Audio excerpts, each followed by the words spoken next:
Tonight on the line, whose cult is it anyway? With your host, Jimmy Snow, and featured guest, Owen Morgan. Welcome to The Line.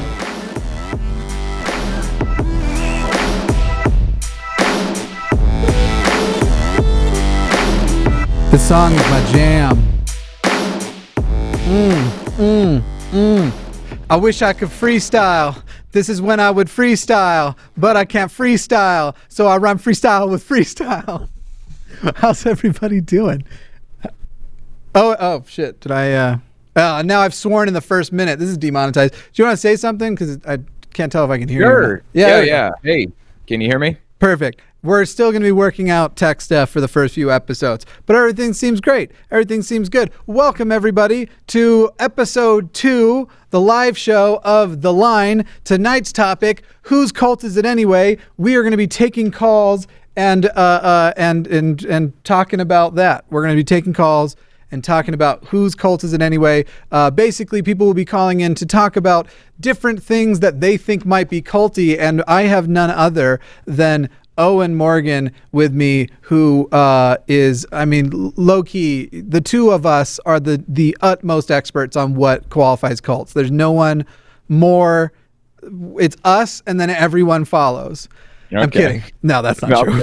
Sure, okay. But we were both raised in cults, and a big part of our life and our activism now is trying to help people identify cults and see their way out of them. Before we get started, Owen, I'll give you a second to, introduce yourself to anybody who might, for some reason, not know who you are. Sure. I'm Owen. I run the Telltale channel. Just glad to be here. I talk about cults a lot. Talk about Mormonism, Jehovah's Witnesses. Talk about some more obscure cults, too. So, been doing it for 3-4 years, almost 4 years. So, yeah. Actually, it'll be 4 years in a month, in 2 days. So, anyway. Yeah, thanks for having me. Heckin' yes. A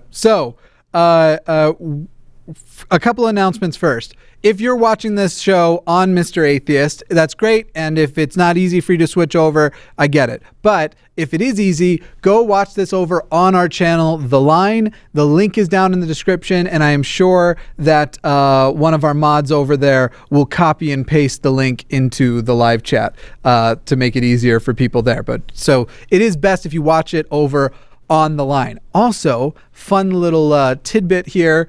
Our channel got monetized in like 4 days. It was actually awesome and something I've never seen YouTube turn around that fast. We put out the first show on Sunday and then it was out Thursday. So now, because there is actually a production team and stuff going into this, we can actually pay people and stuff. So you can even super chat now on The Line. Who will be the first super chatter?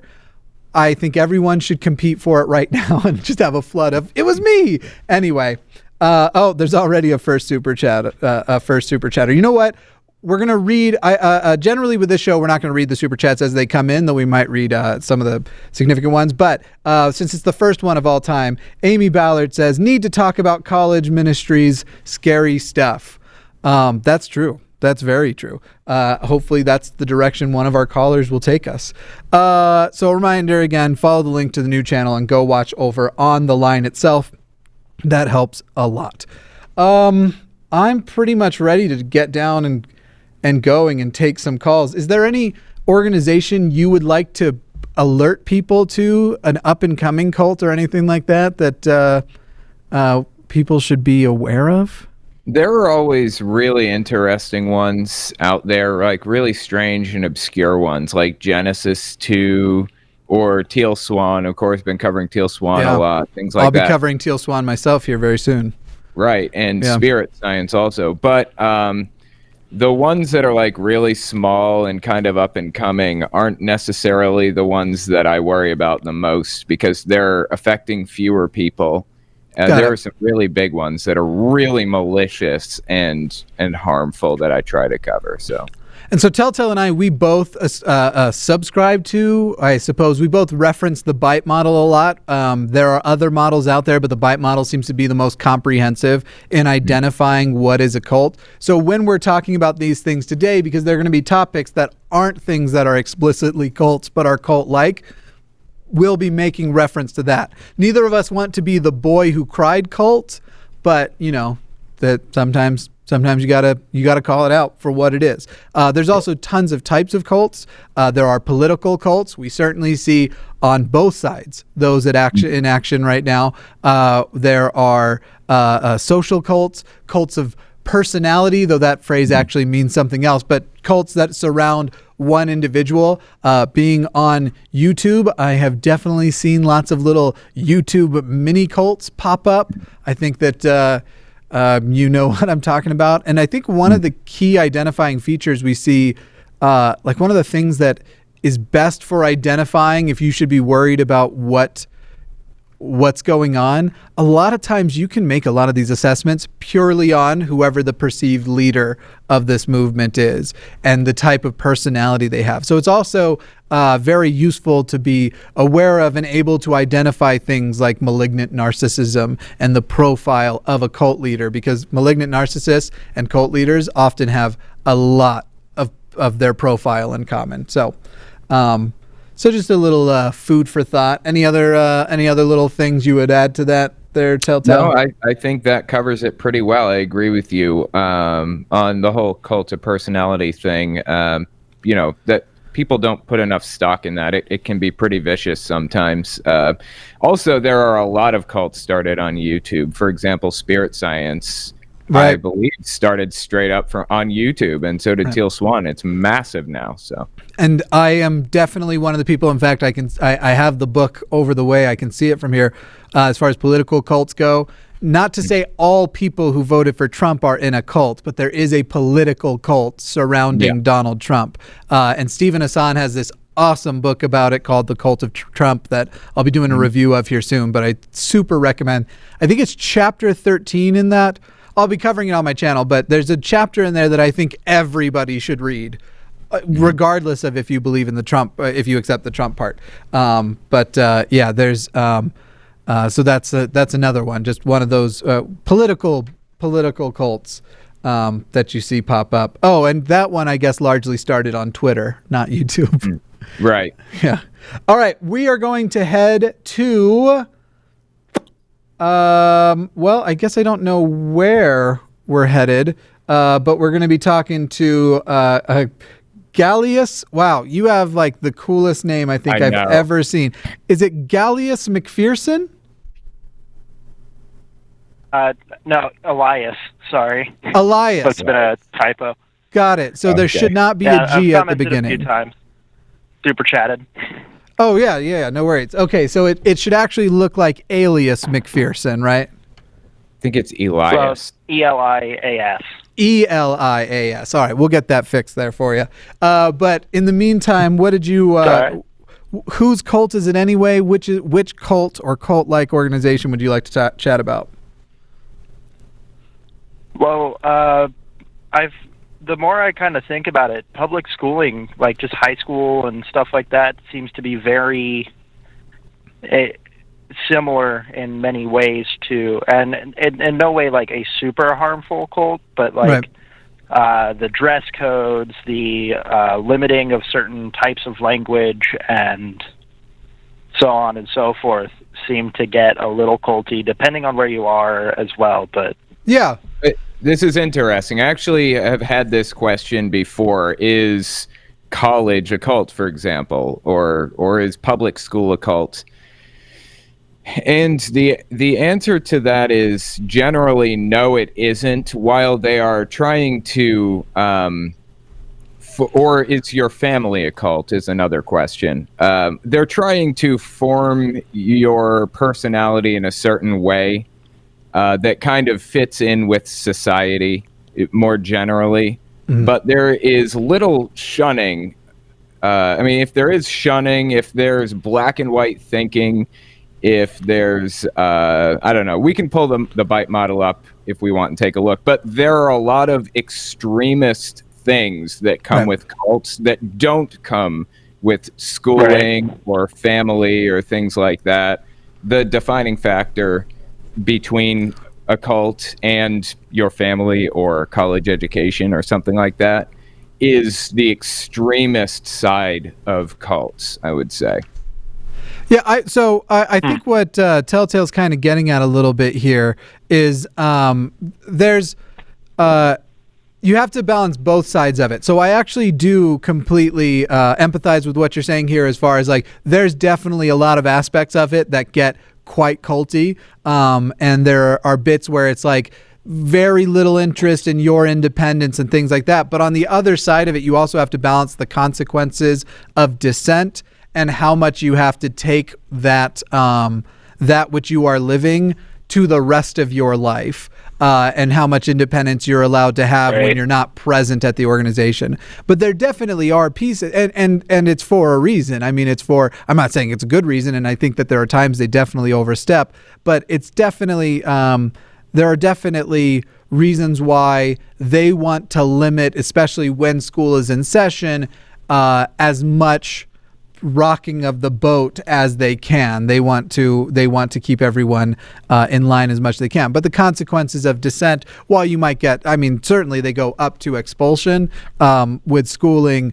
It's kind of like, so Telltale and I, and Telltale came up with this first, so I don't want to now take shared credit for it, but when he rates the different behaviors of a cult, he uses a Fibonacci sequence. Lots and lots of organizations score low against what it's like to be a cult. And we don't take a low score and just necessarily say, because it scored anything, it for sure is a cult. That said, things can be a cult just because one or two things score really high, maximally high. And I think Telltale would probably agree that it's usually when it's those consequence sort of things on the bite model, when those hit those high numbers, that's especially when you start to worry about, is this a cult? And also, there's something called the influence continuum. I don't know if you guys have heard of the influence continuum, but it's basically, you know what? Let me just pull it up now. I've got the, I don't have it on my computer because my computer died. I'm using my laptop. Anyway, point is, the influence continuum talks about constructive and destructive forms of influence. You can just Google it and find it. But constructive forms of influence are things like encouraging free thought, encouraging free will, reliance on your conscience as a moral guide rather than doctrine, things like that. And there's a whole breakdown for individuals, for leadership, and for organizations. And generally speaking, schooling or families or things like that are constructively influencing people rather than destructively influencing them. Now, there are cases where it is destructive influence, and that should be faced and dealt with. But that's why I would say, even if they do similar things on the bite model, they would not be cults because they're not destructively influencing people. Right. Oh, I can't hear you, Jimmy. Okay. Sorry, that's my bad. But if you want to talk about a public organization that does run extremely culty, and this is something that I've spoken to a lot of people in this organization to really form this opinion, I think you could make an argument that the military in the U.S. runs straight up like a cult. I mean, even when it gets to the consequences thing, the shunning thing, the you are in it, the biggest difference between it and a cult where you start to pull back, you get to leave honorably in some way. And that's the biggest thing. But as far as if you do leave prior to your term being up, even it's, I've seen how people who have left still honorably discharged, but before the amount of time they were originally supposed to be there happened, even people like that get treated like there is an asterisk next to their name. Right. Well, I am a high school dropout, and Me too. for some BS reasons that I'm not going to get into. Sure. But I have trouble finding a job, at least until I got my GED. Yeah. Just because I never completed the program of high school.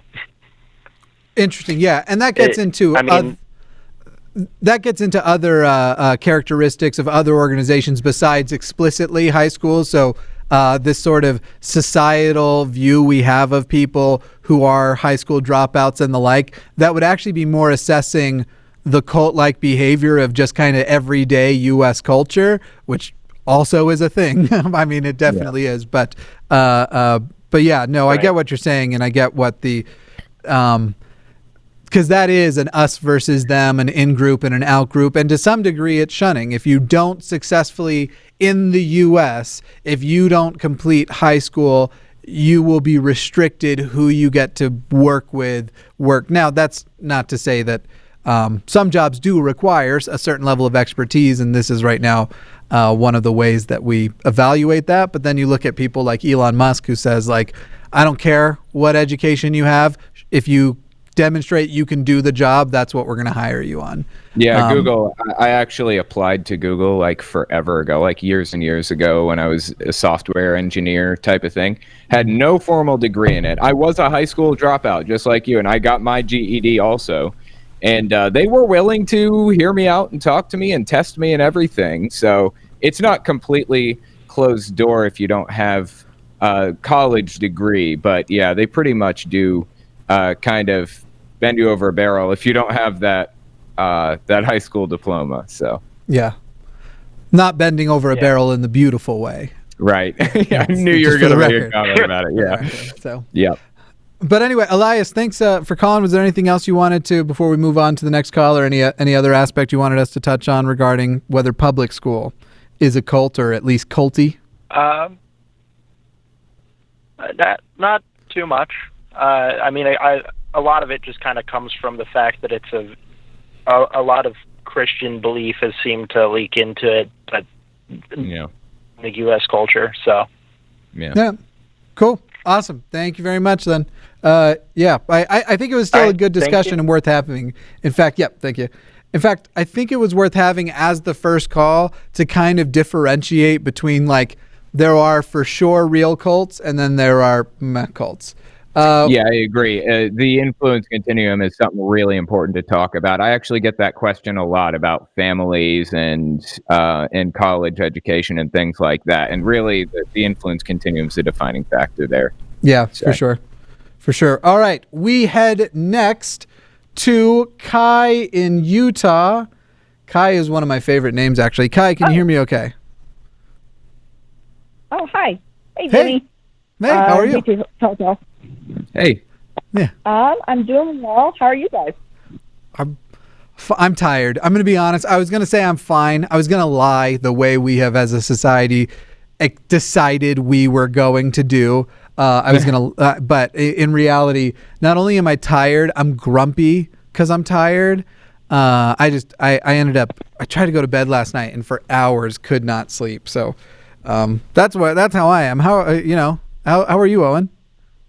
I'm doing well, actually. I don't have to lie. I'm okay. Yeah. Things are pretty good. I feel okay. So. Got plenty of sleep. Yeah, I did. I got lots of sleep. Rub it in, you jerk. Too much even, maybe. It may have been too much, yeah. Like 9-10 hours. No, I'm just kidding. All right, Kai. What did you want to talk about? All right. So I am a former LDS member, and I have been pulled away when I was 16. And my family is LDS. And so with that, how do you deal with family members who are in a cult or in a cult-like place? Ooh, what is your guys' idea? This is a really good question, and one that I think a lot of people need to think about the answer to. The thing about being in a cult, and religions do this generally too, but cults do it to an extreme, is the us versus them not only operates as a way to isolate people from the rest of the world and try and keep you from essentially even considering outside opinions. It's also a method of making yourself feel more persecuted.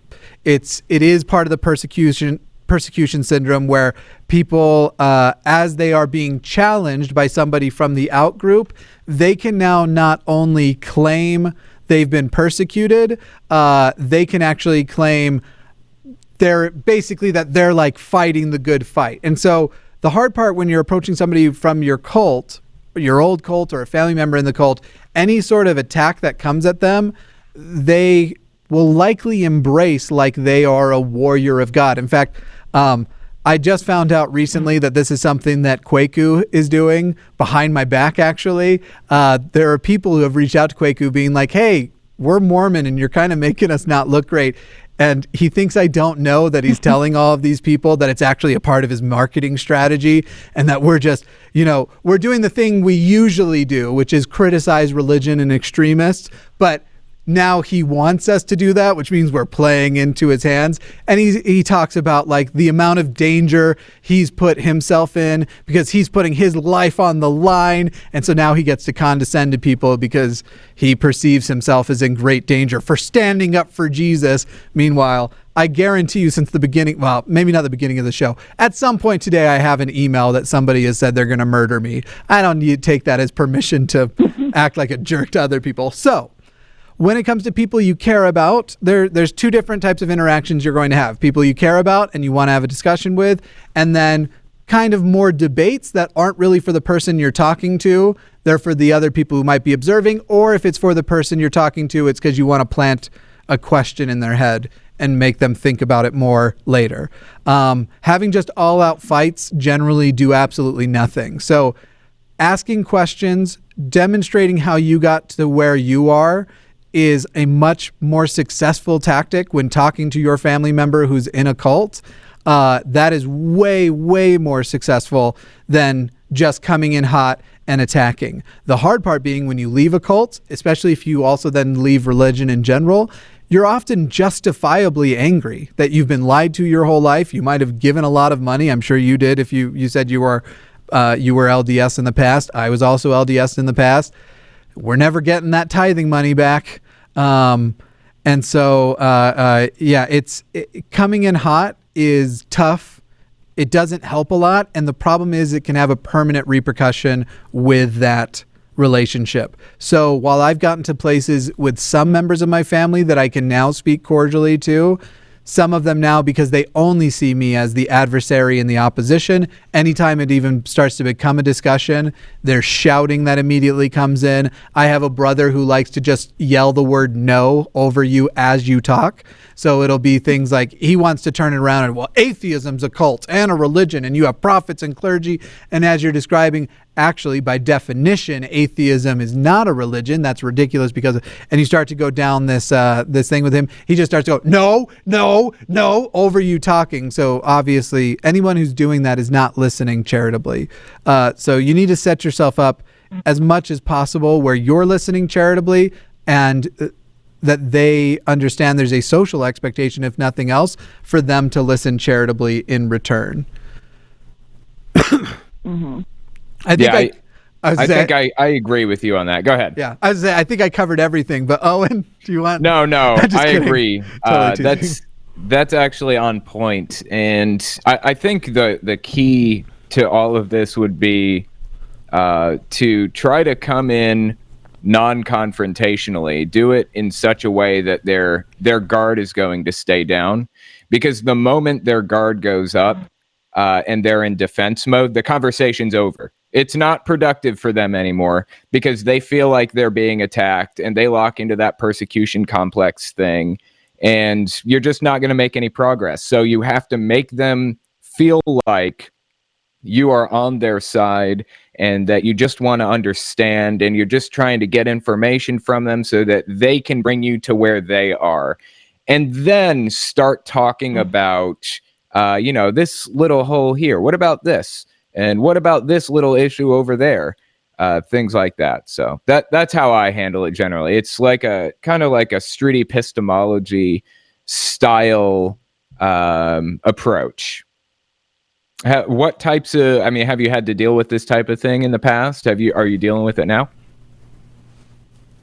Yeah, for sure. My sister just came back from remission about a year ago, and she has decided basically at this point that she can preach and is firmly in it and everything. And so when I'm like, it kind of is cultish, she'll be like, oh yeah, of course we're a cult, because the definition of cult is that we all follow one person and we all follow Jesus, and therefore No. we are a cult. And I hear that one all the time. That was literally, we were programmed to say that. Of course it's a cult because Jesus Christ is the leader and we'll give everything. You need to introduce your sister to the bite model. Literally, It's like, no. The word religion means what you mean. The reason there are these two different words is because they aren't the same. And so you can either go with the bite model, which I think in the next 5 to 10 years will officially be academically recognized as the best model. Right now, it's kind of going through the process of getting there.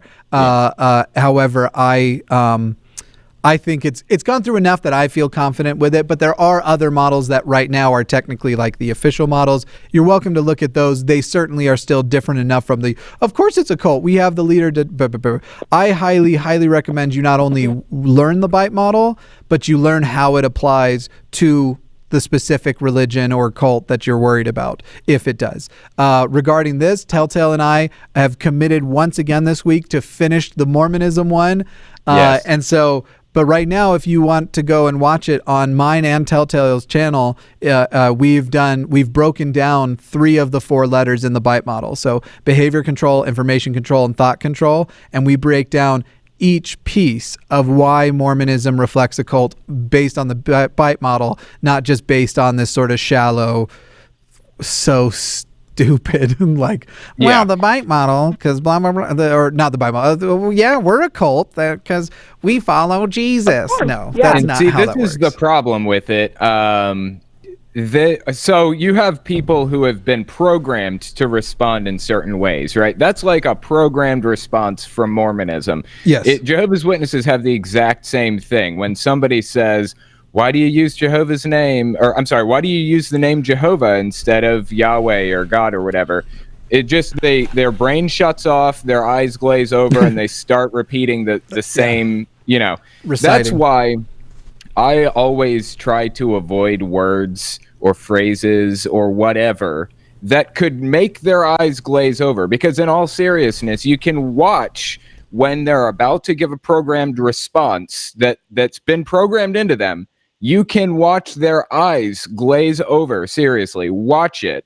Ask them a question that they're going to go into program mode and watch how their facial expressions change. So I avoid any loaded language or key words that could send them into that. Cult is a lot of the time one of those words that just kind of sends them into that programmed response. So generally, I will list the things that a cult does, and I'll say, you see how this is destructive, right? Like, you see why maybe this isn't the best thing to do, for example. So anyway, that's how I approach it. That's a really good point, actually. The don't actually say cults, because that's immediately, it's loaded language.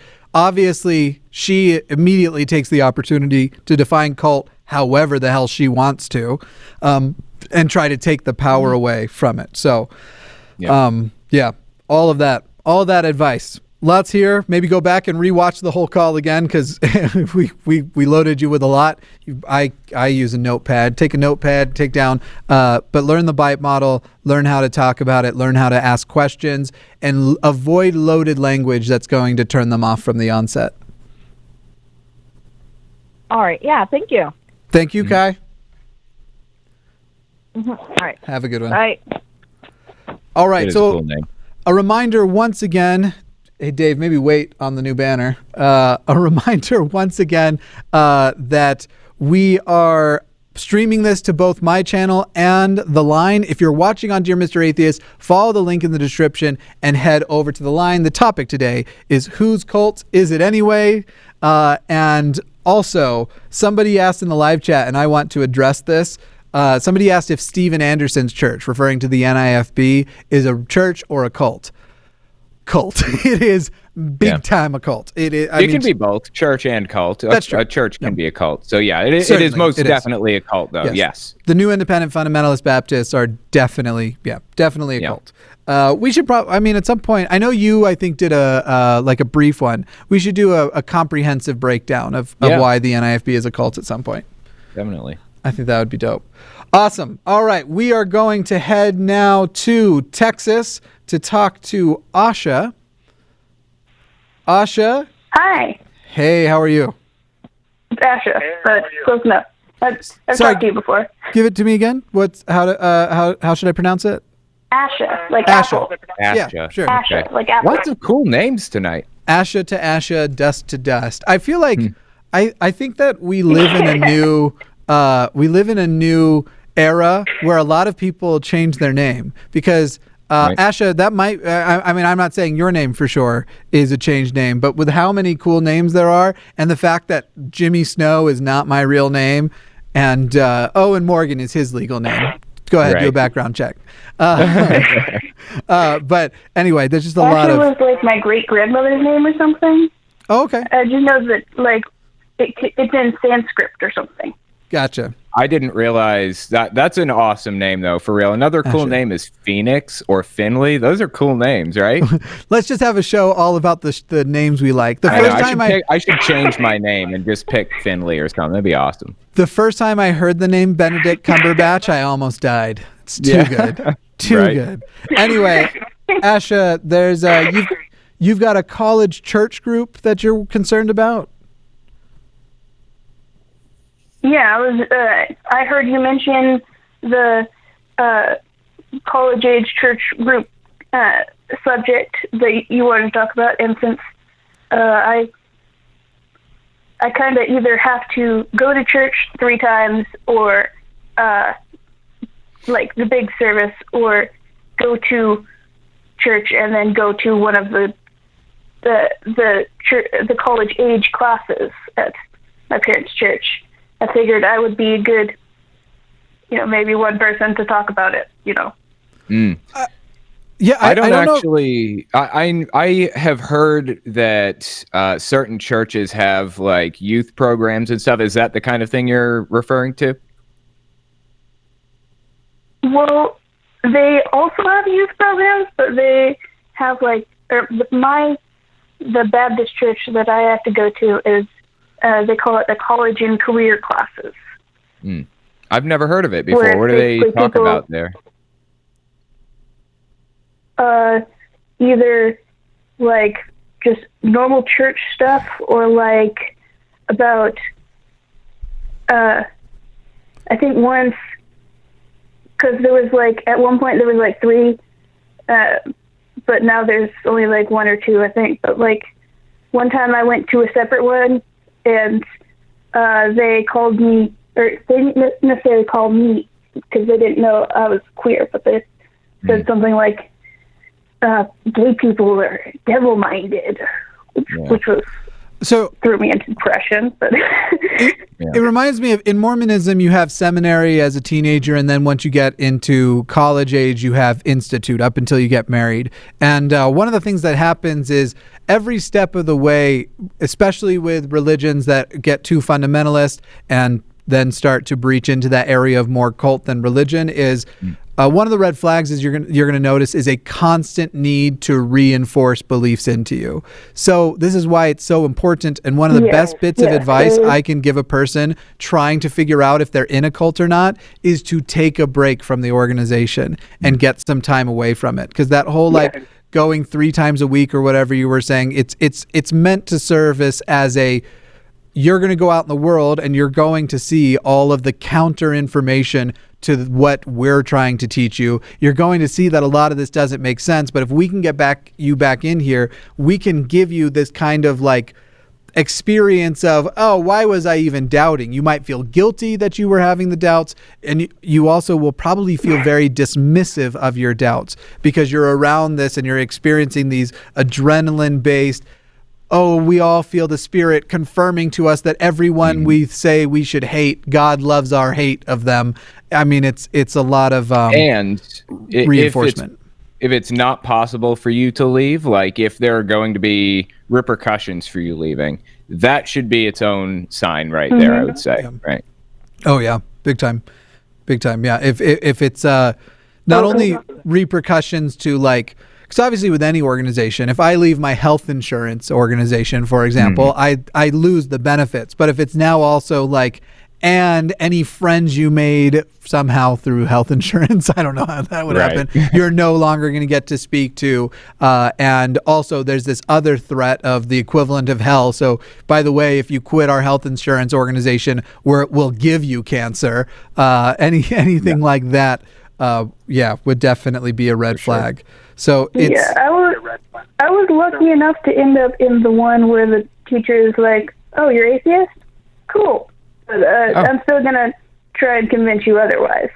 Okay, well, it seems like they're cool with that, but they could most definitely meet other markers, to be a cult. So maybe they may seem pretty chill. That could be a good thing. I mean, that is a good thing. But just keep a lookout because that could still be pretty dangerous. Main thing I'd be looking out based on the experience you're describing. The main thing I'd be concerned about is it sounds like it's mandatory in some way, that this is something you have to be at. Yeah, that's my parents. I've seen what happens when my siblings, legitimately, I don't want to go to church today and refuse to get up. And they often get in trouble. So I just assume that if I was to say I'd rather not go to church today and there wasn't a legitimate reason, there's been legitimate reasons before, and they were like, yeah, cool, stay home. But, if there wasn't a legitimate reason, I would get in trouble. See, with my family, it was similar, except for that legitimate reasons didn't normally matter. And, to my dad, things that are totally irrelevant seem relevant to him. So it would literally be I deal with chronic illness. Sunday would come around. I'd be too sick to go to church. And, half of the time it was true. Half the time I just didn't want to go. But, anyway, I'd be too sick to go to church. And then it would be well, on Thursday you went out with your friends. So I guess what you're telling me is when you want to go do things you want to do, you can do it. But when it comes time to go to church. So I guess from now on, you just can't hang out with your friends because we need to make sure you're going to church so that you still have that energy. And you're just sitting there you're just being an asshole. I mean, that's frankly at the end of the day what was happening. Yeah. It's just this ridiculous I guess you can't have friends. Throughout the church, multiple times, what we're trying to do is make sure that the kids stay or they come back because when they leave, they don't come back or something like that. And I'm like, yeah, that's there's a reason for that. Yeah. There's a mix of authenticity and also just cult mind at work. A lot of people genuinely do believe that you are only going to be saved the right way if you're there. And therefore, they think it's their responsibility as your family, their friend, or some position of authority. Some of them very authentically feel and that can't be discounted, but that's why it's good to be armed with good questions to ask and good things to break down, where at a certain point, these people who feel that's their responsibility and what they're supposed to be doing in regards to you and your soul. Basically, if you can get them to concede all right, well, you believe that way and I believe this way, a lot of times that's easier to get. It's easier to get a person to leave you alone because you asked them good questions they weren't prepared to answer than because you went on the attack and was well, here's why it was all bullshit, blah, blah, blah. If your goal is truly peace from that, just give them, it's one of the greatest gifts the CES letter ever gave. If missionaries come to your door and you go, sorry, I read the CES letter, they're basically listen, we'll never bother you again. So that's a little bit of an exaggeration, but it's not far off. That's funny. Yeah, of course, you'll get the occasional missionary that's well, horses in America. That's a reference. Have you read the response to the CES letter? I have. I've read several of them. They are all horrible. They are all such low-level apologetics. Anyway, Asha, I hope that was useful and you got some advice here that you'll be able to utilize in the future. Yes, and I would like to say that I really like both of your shows, and that is probably the main reason why I called, is just as an excuse to say to myself, hey, I got to talk with both Jimmy and Owen, Well, that's awesome. I appreciate that. And by liking both of our shows, that means you have 50% good taste, because my show's a dumpster fire. But anyway. Oh, okay. Thank you. I like that Owen was like clearly trying to figure out whether it was an insult or a compliment. Yeah, for a minute there I was. Which direction did he take us? Anyway, thank you so much, Asha. Yeah, thanks. No problem. Bye, guys. Bye. All right. Yeah, that's good. Another reminder, if you're watching this over on Dear Mr. Atheist, head to the link in the description and watch this on the line. It's in full 1080p here. I only give it to you in 720p on Mr. Atheist. So you want that sharp, you want to be able to pick out each hair on my chinny chin. That's You're the a way to quality go. Snob, right? Oh yeah. Everyone be a quality snob and come watch over on Mr. Atheist. All right. We are headed to Florida, where we are going to talk to Lori. Lori, how are you doing? Hello. Hi. How are you? I'm doing great. How are you? I'm peachy. Good. Yeah. What did you want to chat about today? I had called in initially with something else, but as I'm listening, I'm realizing how cultish, and I'm going to go back to what you guys were talking about initially with this Trump thing. Sure. I have found, especially in my family, my mother and brother, I am way left Democrat, and I'm surrounded by way right Republicans in my family. Sure. And they listen to Trump. They listen to Fox. They believe everything. They don't do their own research on their own. And, it's like a cult kind of with them, that if you don't agree with how they think, then it's like I'm the outsider. And yet at the same time, my brother is embarrassed to talk about Trump in front of me, because I think deep down he knows he's a bigot and he's not well informed. Right. And so he knows he can't win an argument with me, I'll go first if you don't mind. Okay. There is a very cult-like aspect to it beyond just Trump. If you watch Fox News, it's almost like state-run propaganda media. Like, they twist things around to frame it in a very specific way. I mean, even most Republicans can agree that Fox News is very propagandistic. And I know exactly what you're talking about, because my grandfather is the exact same way. My grandfather had a son, and his son died decades and decades ago. And the pastor told him that God needed a new angel in heaven. And since then, my grandfather has been an atheist. He says he's atheist, doesn't go to church, but he is completely pulled into this whole Fox News thing, and it's extremely confusing to me, because a lot of the time, if you're watching Fox News, there's just religion just caked on to everything that comes out of that network. It's an extremely religious movement, and I would say there's most definitely a cult aspect to the whole Fox News situation there. I completely agree. I mean, it's you can't escape and Trump is now using this religious stuff and the evangelical support, and I mean, in my opinion, he's about as godly as this rock sitting in front of me, and he's pretending and he's bullshitting his way through, and all of these evangelicals just believe him because they're gullible, and he's using that, and they're falling for it, and it's so annoying to me. Yeah. So I've got a few thoughts on this too, that I'm going to also kind of take it the other direction as well. But one of the big signs, so when we're talking about signs of identifying a cult, and more in this case identifying cult-like behavior and cult-like mindsets, is these labels that people are taking on themselves. When you evaluate what their actual values are, is their label prescriptive or descriptive? Do they start with their "I'm a Republican, therefore I hate Nancy Pelosi"?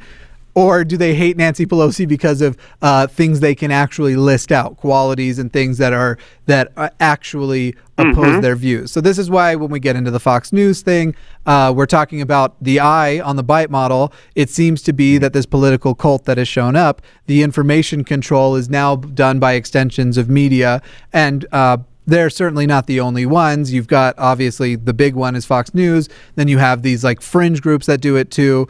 That fringe groups like InfoWars and Alex Jones. And then you have groups that are trying to take over what's happening on the local news, groups like Sinclair Group. And they're trying to get into every aspect of your day and every piece of, basically, they identified that there are lots of places you might get information that counters their narrative. And so they have gone out to try and intercept you in all of the places that these narrative counters might happen. But one thing that's important to mention here too, because I don't want to just, it's so easy to just go off on why Republicans are gross. Unfortunately, it is a political reality. I think one side is worse than the other, but we see it plenty. I'm on the left.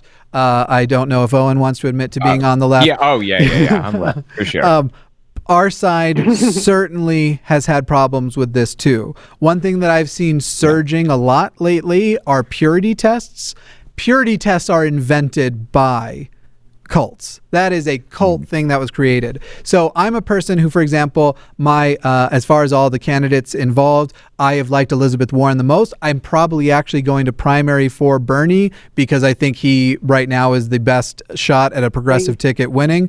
But as far as like hatred I have gotten this year, the most intense hatred either comes from those people who are totally ideologically opposed to me and extremists like the NIFB, or people I am ideologically aligned with, but because I don't like their candidate as much as I like another candidate, not even that I dislike their candidate. I love Bernie, but because I'm capable of being critical of Bernie, I have gotten some of like the most vitriolic and violent backlash. So unfortunately, again, taking on multiple things. Is your label prescriptive or descriptive? These people who often are so critical, if you actually start getting them to break down what their values are, you often find out that like the number of democratic socialists that don't know what that word actually means, again, on my side, democratic socialists who I am mostly ideologically aligned with often don't actually know what that phrase means necessarily. They just know who they support, and they know they support that person's policies. So we have to be careful not just of the prescriptive and the descriptive, but also this sort of the purity tests and the loyalty test to the perceived leaders of those movements. Wow, yeah, you're so right. And as far as the democratic socialist and socialist, I probably spend half my day explaining the difference between those two things to people. Sure. Yep. It gets so frustrating. Yeah. You know, I'm at the point right now where I am so frustrated all the time, and this was kind of what I was going to call about in the beginning is, you know, the religion is everywhere. I can't even watch The Voice without someone pointing to Jesus and thanking them, or one of the judges saying your God-given talent. No matter what you watch on TV, there's God in it. There's religion, and I've been an atheist for a long time. And I am now, within this last year, I have become the angry atheist. And I'm so frustrated and angry, you know, and you guys I think, from what I can tell, have gotten past that. And that was my initial question. And then when I heard the topic, I had my Trump thing. But can you give me just a couple pointers on how you got through the angry part? Because I am really struggling with that. If you don't want to, I understand, because you have a different topic. I think I can. Owen, if you ahead first. Okay. As far as getting past the angry atheism thing, it's something I had to do with other parts of my life and then apply here. The biggest thing is when you first get out, your anger isn't necessarily unjustified, and your anger doesn't necessarily go away. I still get angry plenty. If you watch today's episode where I covered the Girl to Find book, I yell in the last 5 minutes of it. Like, I got pissed because I get so mad at certain things, but you have to, at the end of the day, remember people are human. So I had to do the same thing that allowed me to get past being just a straight out bigot, because unfortunately, people in their angry atheist phase can fall into bigotry easily and fast enough too. And it's an unfortunate reality. And so with other things where I was bigoted, or as you see society at large be often bigoted, you have to take the same path. And one of the best ways, I'm not suggesting people spend time with people who are actively hostile toward them and actively trying to take away their rights, but surrounding yourself with or exposing yourself with frequently to people whose views don't match yours will give you at least an appreciation for the fact that other people come to conclusions in different ways than you, and you can talk about the difference, and you might even be able to encourage them to go with better things. But more exposure, you start to see how it's everywhere, and in a weird way, it starts to become almost a hopeless prospect, and you take comfort in that. Like, I am doing this channel so happy that I get to help the people I get to help, but I know that there are a tremendously larger number of people who will never listen to a word I say, who will never take me seriously. Right. And as I've exposed myself to more people and seen people change their minds and found great comfort in that, you at a certain point just accept that unfortunately humans aren't always going to value truth the way you value truth, or they're not going to seek truth the way you seek truth. And more exposure to that and less building up us versus thems, less installing purity tests, more conversations with people you disagree about, but about things that you do agree, even if it's just how much you both like macaroni and cheese. I think all of those things are useful in breaking down that sort of because it's not just a mindset, it's a physical thing. Your blood pressure spikes. Like for the love of you and the health of you gotta get your blood pressure down.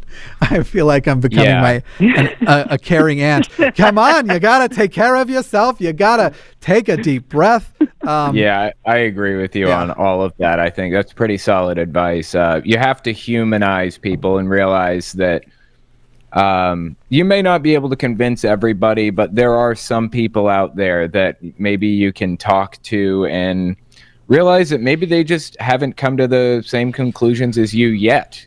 I mean, somewhere down the line they may. This is a huge societal phenomenon, this religion thing, and it's going to take time to get over it. It's going to take time for society to move past this whole thing, if we ever do. And it's like Jimmy said, you know, your blood pressure will just keep skyrocketing day in, day out until you get it under control. So I think over time, I'm still angry. It still just burns me up. But over time, I've learned to kind of cope with it and deal with it and keep my blood pressure down. So one of the things that's funny, too, is as you become a new atheist, as you leave your religion, it's funny how, this was at least my experience, I got out of it, I realized how ridiculous the religion I was in was, and somehow at first ignored the fact that like 6 months prior, I believed the whole thing completely with my whole heart, and yet I'm sitting there being impatient with others that they haven't figured it out yet. So it's kind of like if it was as obvious as it is to me, then no one would actually believe it, which means that there's some other barrier that you have to get past. So there's the practicing patience. I often also think about my old self. I use the phrase on my channel all the time. It's a change up of a religious phrase. I say, there but for the grace of circumstance go I, because I genuinely think that anybody could be anybody, anyone.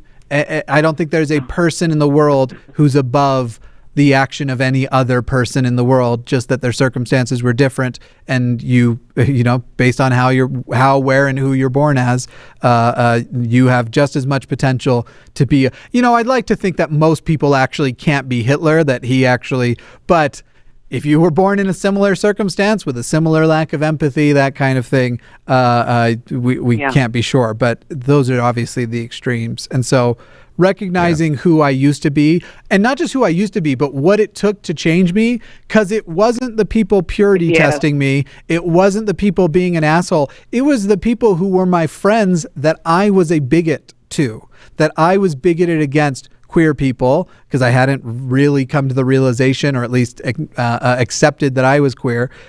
I had queer friends who knew I didn't believe they should have the right to be married. And those are the type of people who changed my mind, not the people who were all or nothing, purity test, either you agree or you are the scum of the earth. I want to change people's minds, not seclude people to individual groups of like-mindedness. And so that's why I don't support, when you see, don't get me wrong, at a certain point, a person becomes such a monster that it's not as though I'm going to start going, oh, let's hear him out. But I'm not necessarily going to engage. For example, I despise Jordan Peterson, but I will engage respectfully with Jordan Peterson fans. And that's I wouldn't with Jordan Peterson, but with his fans, I will engage respectfully. I agree with you on that one. Yeah. Anyway, Lori, I hope do too. Thank you for the advice. That was perfect. Yeah. Think about the old me. I mean, I'm 58, and I've only been an atheist for 10 years. So for 48 years, I was the old me. And what you said, that really hit home and helped. Yeah. Thank you so much. I appreciate it. And Telltale, I love you. Yeah, thank you. Thank you so much. That's awesome. Thank you, Lori. Thank you.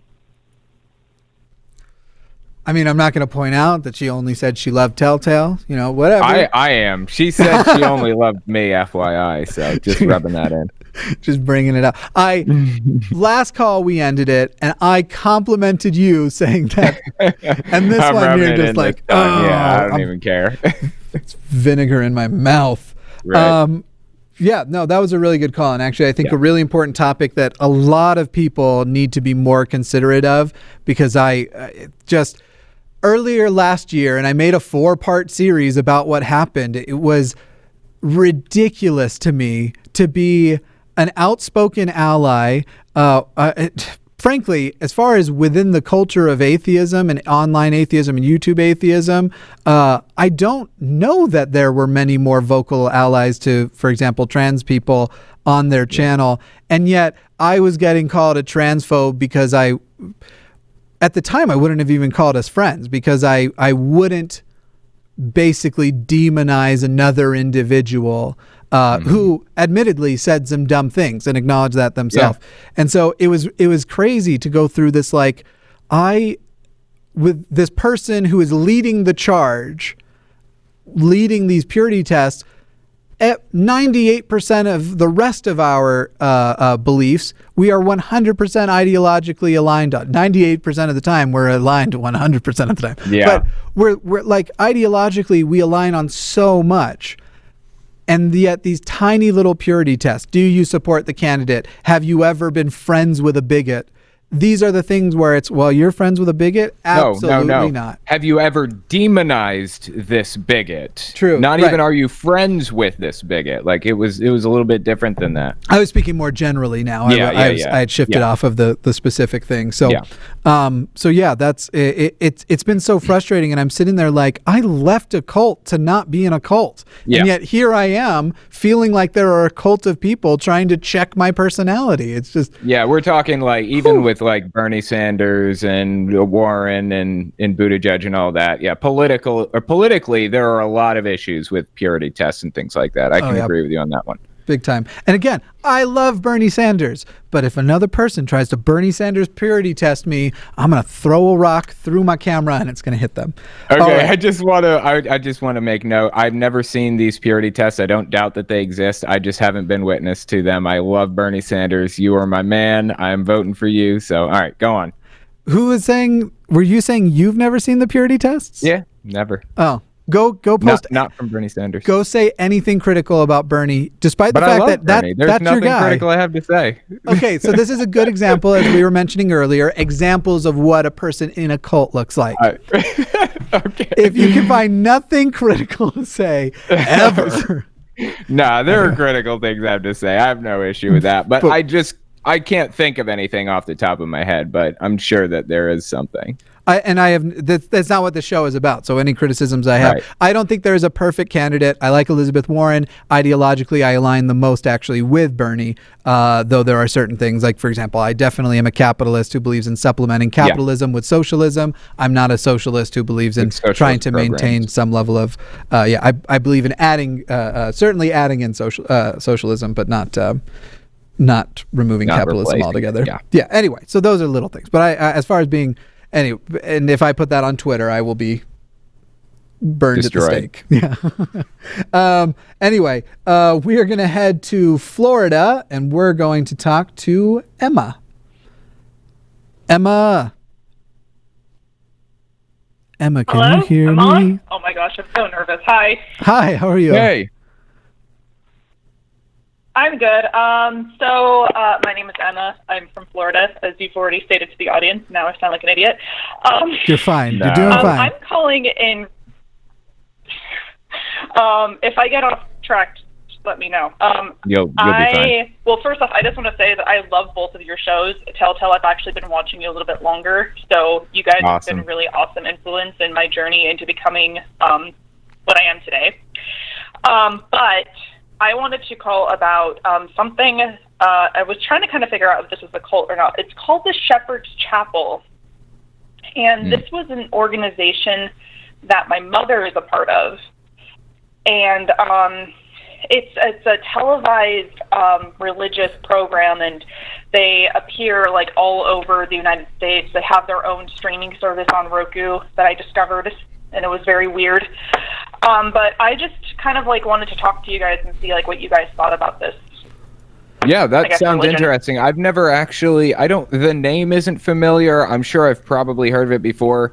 I actually was on Roku fairly recently and saw the JW Broadcasting app on there, like the Jehovah's Witnesses thing, and that was like jarring to me. It's like, what is that doing on there? But anyway, tell me about the group. Like, what do you know about it? Real quick, actually, I do want to jump in. If they are streaming on a service like Roku, they're probably a cult, because so it's a joke, but it's actually a little bit true too. And I'll tell you why. It certainly, you don't have to, I'm not saying Roku equals cult. However, you will find things with fundamentalist or extreme beliefs will try to find any way into a media that seems normalized. So that's why the Jehovah's Witnesses and the Scientologists and the NRA cult also have done services through things like Roku, where it's kind of the barrier to enter is lower than a lot of other places. So again, it doesn't mean it for sure is a cult, but the moment you said Roku, being familiar with these other services that have been doing that, and the way through media, people like the Jehovah's Witnesses and the Mormons and others try to get normalized and pop up in front of people, even in just their periphery, so it just becomes a normal thing, that I think is actually a red flag. But what are the things about Shepherd's Chapel that make you worry that it's a cult? Well, just so you guys are a little aware, it started back in 1985, and it's on all sorts of networks. It's on Direct Dish. I've seen it on YouTube too. The pastor who actually ran it, he actually died a few years ago. His son took over, and I think the son's now dead too. But it's just like my mother has been part of this organization since I think the early 1990s, and it's like just this. She watches this guy all the time, even though he died, she still has all his cassette tapes and watches him or listens to him, and she watches his show and stuff like that. And I'm not 100% sure exactly what the teachings are, because by the time she was kind of trying to pull me into it, I was 8, and I was already kind of I was already questioning the religion anyway, so I didn't really listen to any of it.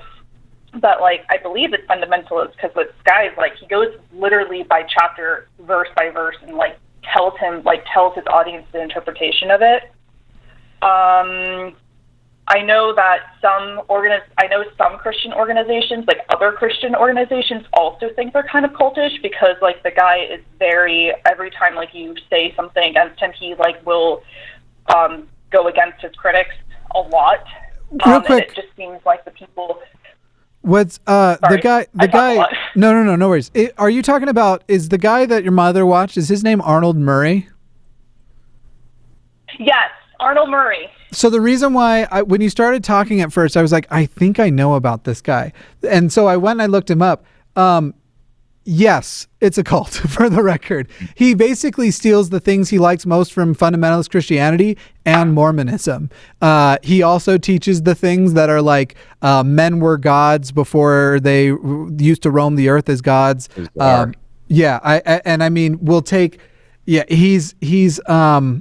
very much saw himself as a prophetic figurehead.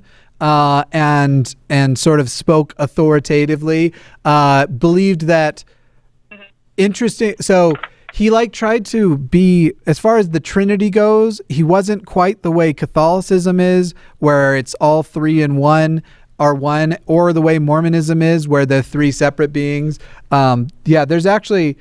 There's actually a lot of interesting stuff about him. But from what I remember in the past about him, and then looking at and getting some stuff refreshed, he also had a lot of us versus them doctrines. I believe he was a racist also.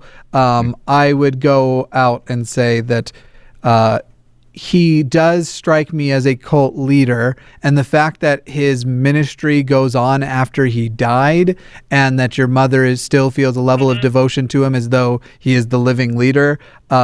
Yes, that also seems suspect, questionable. Yes. Yeah. I'd just go so far as to say that yes, Arnold Murray was the head of a cult.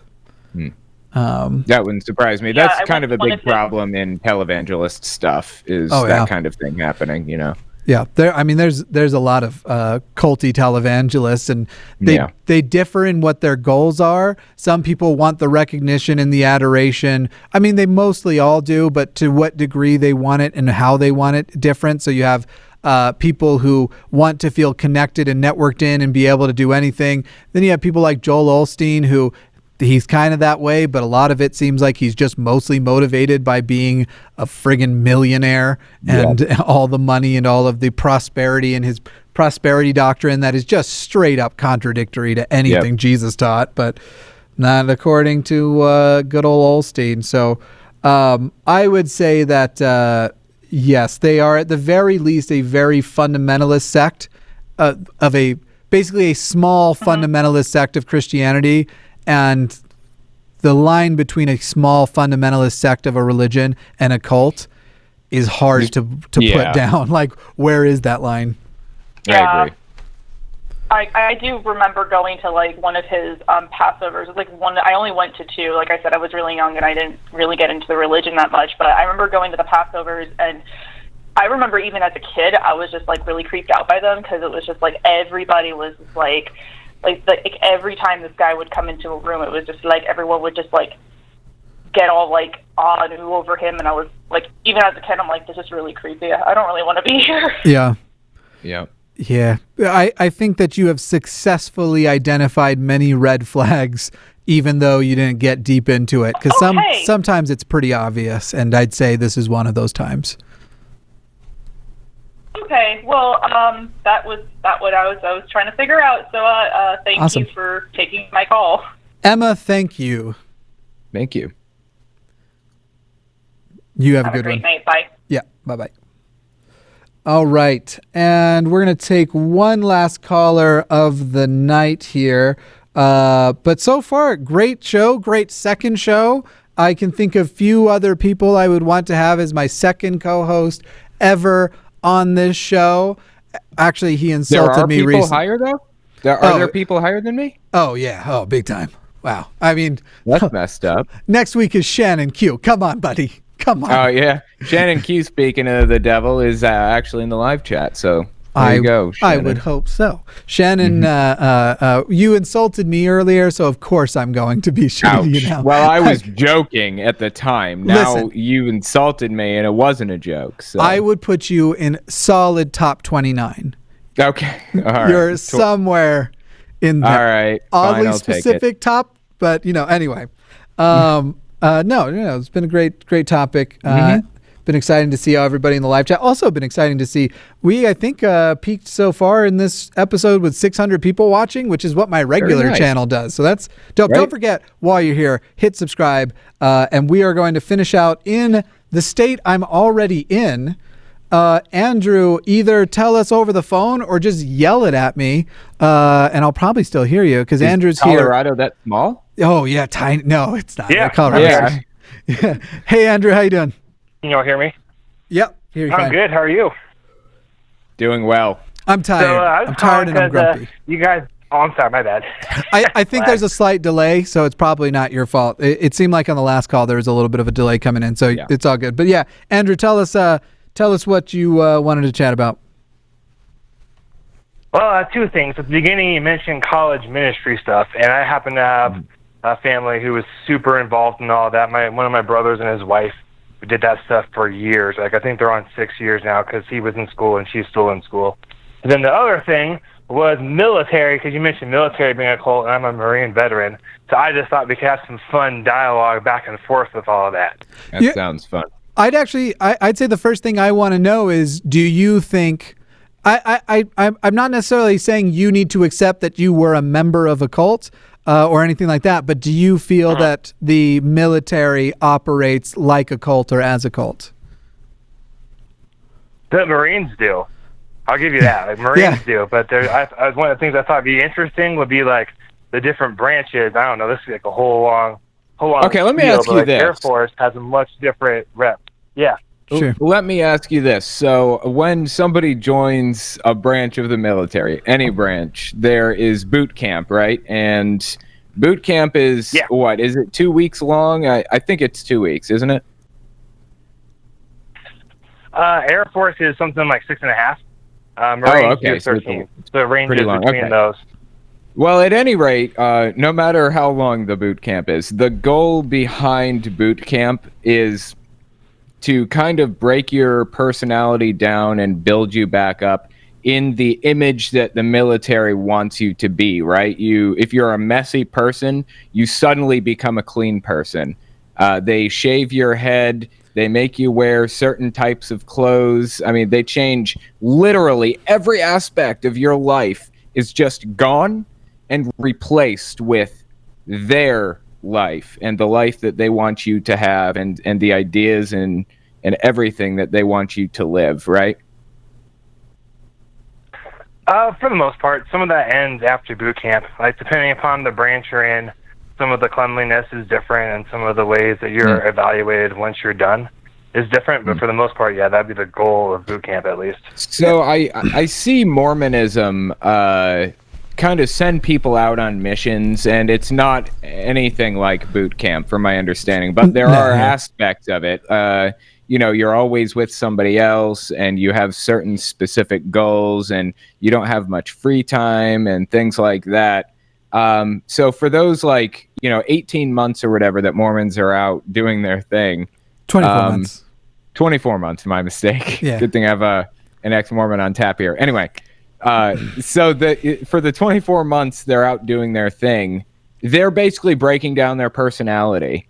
And that's really what makes a cult to me, is breaking down people's personalities, or one of the main aspects of it, and building it back up in the image that this group wants it to be built up in. Now, the military does that with boot camp, just like Mormons do it with missions. Different lengths of time, different levels of extremeness. For example, Mormonism is way, way more mild than boot camp, but it's for a lot longer amount of time. But Mormonism is still a cult. Even if people leave, their personalities are still permanently different after that. I mean, they can probably regain their authentic personalities eventually with time, but that's what it is, right? You definitely do see some lasting impressions of your military upbringing or your military service, even after the fact. Like, you still get a lot of those people. So I lived in an Air Force town specifically a security forces Air Force town, and there will be people who instantly already know which town I mean and why it's gross. But you have these people that it's like the purity testing we talk about, for example. You don't have to respect anybody unless they were ever in the military, as in there's this sort of like, because you're a civilian, you're less than me kind of thing. A lot of that survives. It's actually fun. I've been enjoying watching the live chat scroll by, because I've noticed that anytime you float it, like, do you think the military is a cult? Most people who were in the military who are remotely skeptical people after or even during, like the caller here or all these people in the live chat, they're like, yup, it's a cult. Like, yup, for sure. For sure. So what are your thoughts on it, Andrew? Well, I think it varies some. Air Force would be less. Like Marines, like they own the whole. Like people like to say the Air Force is a business, the Army and the Navy are a military, the Marines are a cult. That's just a pretty common like saying, at least from what I have heard. But when you mentioned earlier having a negative effect from that organization on yourself, not necessarily negative. It doesn't have to be negative. Yeah. Okay. Well, a lot of those things tend to be positive. Like, so a lot of employers say at least, we'll kind of weird flips here later, say at least they like veteran dudes because they're hard workers. They'll do what's asked of them. They try really hard to meet all the standards and expectations, yada, yada, yada, that kind of stuff. But there's also a lot of people that just assume, like, for example, if I have on the application, I'm a Marine, about half the time I have people asking me, do you know the alphabet? And I have a bachelor's degree from Iowa State. Like, you see, Sure. you see what I'm saying? Like, there's a lot. Yeah, that's happened. I complained about my wife to it once. Like, I went up and did, like, a thing. I came back and I was like, no shit, this person was asking me, do you know the alphabet? I thought they were kidding. And then, like, they had me start telling them the alphabet to, like, verify. Wow. I was like, you see, I have a bachelor's degree, right? Like, and then there's other people that are like, oh, so you must be an angry dude. Or, like, you've killed tons of it. Or, like, you're, like, one bad day away from shooting us up. There's, like, a lot of negatives. So that's an interesting thing when you mention there being negative impacts on the individual. And there's lots of studies, too, that show employers don't want to hire vets unless it's to work with machines, like inanimate objects. As with all things, we have to be careful of just assuming stereotypes, because that is, I mean, I have people who I'm very close with. I have members of my family, all who were in the military, who I wouldn't be like, oh, and that means they're bad for this reason, or there's this negative. I think the thing that we're trying to identify is in the same way that we talk about, let's just say we take Mormonism, Jehovah's Witnesses, and Scientology. If we give, using Owen's model, a Fibonacci score to each one, they have a different score. So in that situation, Mormonism is the least culty, then Jehovah's Witnesses, and then Scientology is the worst. But they're all still themselves individually cults. And so while I totally agree, and there are people who are just the kind of people that need some kind of structure in their life, and what they were before and what they were after the military is a big difference, and often it can look like, at the very least, an improvement. At the end of the day, though, there was still the experience of there's this organization called the military, and they have a goal. And to meet that goal, the individuals who get them to that goal have to be broken down to a point where they're willing to give up any cost. Because to join the military is to accept that the goal of the military may be achieved at the cost of my life. And so you have to have some level of breakdown, even with all of the other positive things too. And as I've said with Mormonism, I learned lots of positive things from Mormonism. I'm also not necessarily saying we shouldn't have a military, but I observe that there are, in the same way that I learned how delicious Sprite and sherbet were together, people in the military learn good things too. Yeah. And so that's where I'm at with the, like, yeah, go on. I was kind of curious. What would you say necessarily is bad? Because, I mean, obviously people dying in wars, you don't want people dying, but unfortunately that's kind of a part of life. But, you know, like in society, if you're middle school, you want to wear all the cool clothes, and then the military is like, hey, here's your uniform we give you and stuff. And granted, there's some bad apples, like the Air Force turned out Omnision. That's a whole other thing. But so I'm just kind of like curious what you would label as being inherently bad Especially because usually recruiters tell you, like, we don't expect you to be like, you're joining us, so you come and change to ours. So it's not necessarily like, surprise, you're in the Army now, you have to be just like us. So I come from a military family, and the stuff that I would say that I see the most be harmful on the outside, on a smaller note, the way that people who in the military often learn that this is the way to be for all people, and people who are in military families often find living in a military family that's run quite like the military is miserable. But on a larger, broader note of something that is outright dangerous and a problem, I see the military often doing the same kind of thing that I see religion doing. The idea that we're going to take care of you, but they don't. And so as far as one of the things you sign up for is I will help you meet the goal at the expense of myself. And that might not just be dying, that is often mental health too. And I think we have seen in the same way Mormons sell you this idea that, hey, we're going to take care of you. You're going to be the happiest you've ever been. When you join the military, the expectation is if you're going to serve your country, you'll be taken care of on the outside of it. But the actual goals of the military and the actual way it operates, you unfortunately, I hope we're getting better, and there's some signs we are, but the mental health of the military, individual members of the military, seems to clearly not be an actual priority, and it will never be a higher priority than whatever the goal or the mission is. And so this ginormous rate of suicide is something that it shares in common with people who don't do well with their mental health, their mental situation is hostile to the goal of a cult.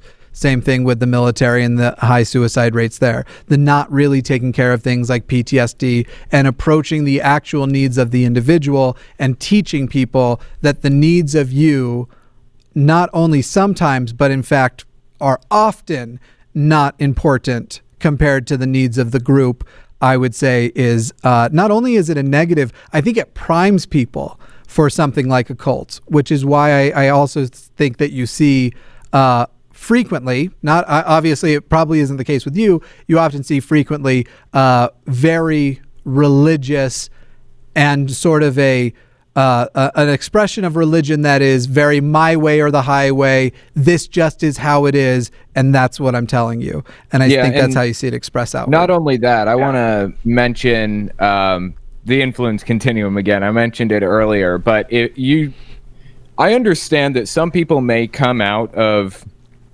the military or even Jehovah's Witnesses or whatever, Mormonism, as just the most trustworthy, honest person alive, hardworking, all that other stuff. But at the end of the day, if their mind is not their own, if they don't have free will, if they don't have like critical thinking, if they haven't been taught to think critically, I have an issue with it. I mean, just looking at the influence continuum, you should be basing your moral compass on your own conscience, not on doctrine, not on what the military says it should be, not on what Jehovah's Witnesses say it should be. There are a whole bunch here. You should be your authentic self. You should have unconditional love from the people around you. You shouldn't be shunned or hated by friends if you do this thing or that thing. If you leave the military prematurely or something, it shouldn't be like that. Even if the leader of the military turns out to be totally ideologically opposed to you.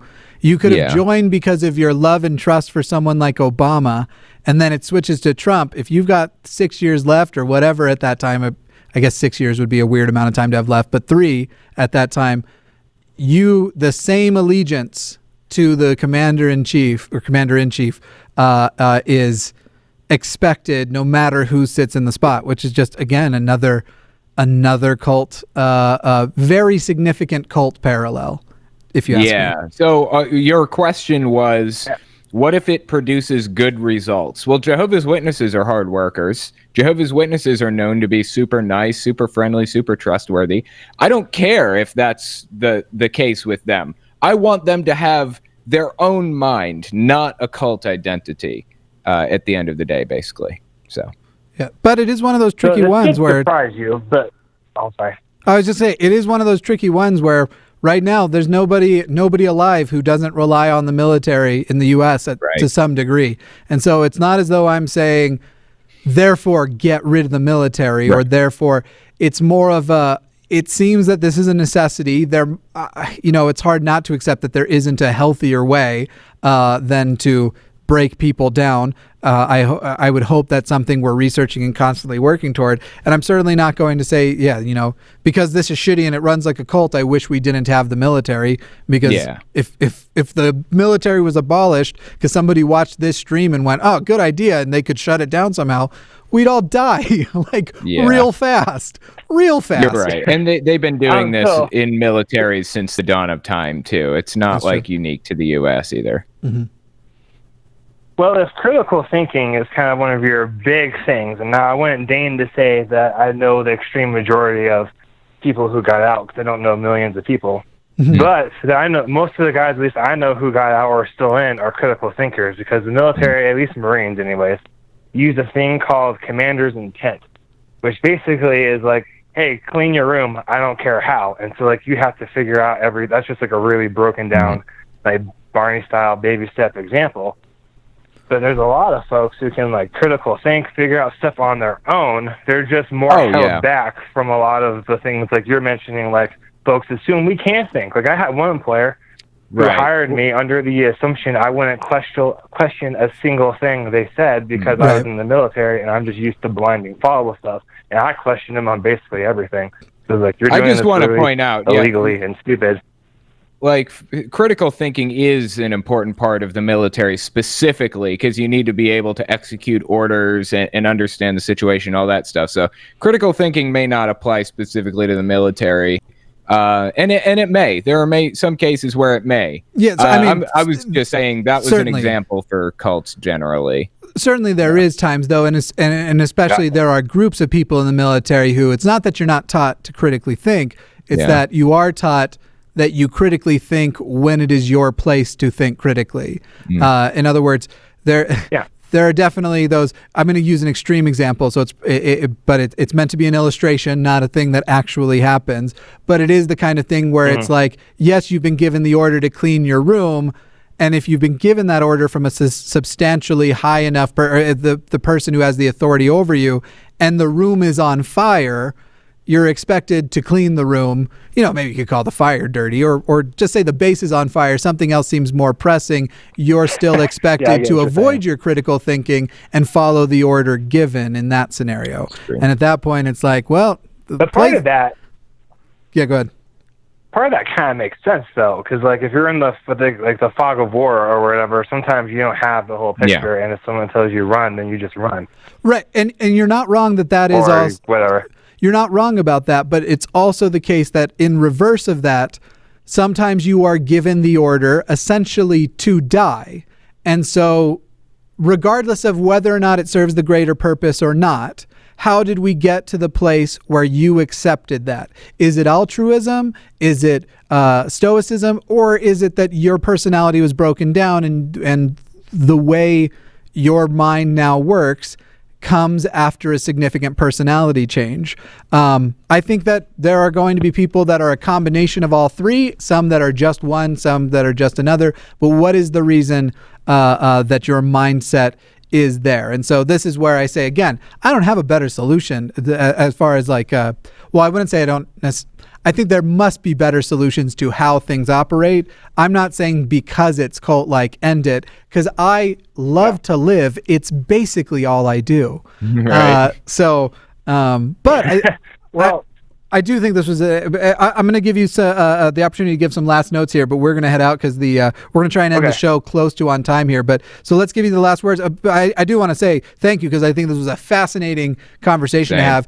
And I think one of the important notes here is that obviously the three of us don't fully align here. Andrew is somebody speaking from the perspective of the military and is here to have a conversation in the hopes of either changing minds or at least showing another perspective. And none of us shit on each other for it. Right. Hey, everyone. It's extremely enlightening conversation. Yeah. Let's do this more. Anyway, Andrew, I'll give you the final words here. Okay, so the last thing is a lot of people join for different reasons. like I'm trying to go back as an officer just because the job market sucks for things I had mentioned before, and so I kind of have to go back. So I fit into that small category. But as far as folks being willing to die, from the Medal of Honor recipients I've met and read about, almost all of them say it had more to do with keeping their fellow soldier, people in the fighting hole, whatever you want to call it, alive, as opposed to having that psychological breakdown. Now, the training helps to be used. Like, I'm used to like high intensity situations. Like, I've had a dude pull a gun in my face, and I was like, pull it. Like, I was just used to whatever. And so, but more of the being down to die is more like I want to do whatever I have to do to keep like let someone else go home, because like you have that bond that's been built up. And so I guess that's just what I would leave you both with. Great. Yeah. No, that's great. Awesome. It is. It's interesting. Very much appreciate you there, Andrew. You too, sir. Yeah, we'll talk to you. My wife and I love your stuff. Oh, thank you. I appreciate that. Thank you. We'll talk to you later. All right, see you guys. Whenever someone says they love my stuff, if you say it at the end, now I have to question your judgment for the whole conversation. No, I'm kidding. Now your character's in question. All of that. No, that was excellent. As we wrap up here, be back here this next Sunday, where Shannon Q and I will be taking calls together. We'll decide more precisely what topic we want to do. If you'd like to suggest a topic that you think would be particularly tailored to the genius that is Shannon and just how good she is at all of it, let us know down in the comments, but we'll specify that more. Also, we will soon be starting some non-atheist related content a little bit more midweek. Remember to hit subscribe, even if you're not the kind of person who usually watches a whole 2-hour show or 90-minute show, because we do release clips of the episodes through the week. As we get more episodes under our belt, we'll have to be a little more selective with the clips. Right now, we're just kind of releasing every call. There won't be enough because we don't want to put out more than one a day. There will be too much to do that. Too much in the future. Otherwise, thank you all so much for joining. I'm going to let Owen give you all a reminder of where you can find him, and then we are out of here. Awesome. Yeah, I am Telltale on YouTube. I'm sure you guys picked that up by now. I also have a podcast I was supposed to be doing tonight, but I put it off. I think I'm going to switch it to tomorrow instead. So anyway, check out my YouTube channel. I talk about cults and all that other good stuff. Thank you for having me on. I appreciate it.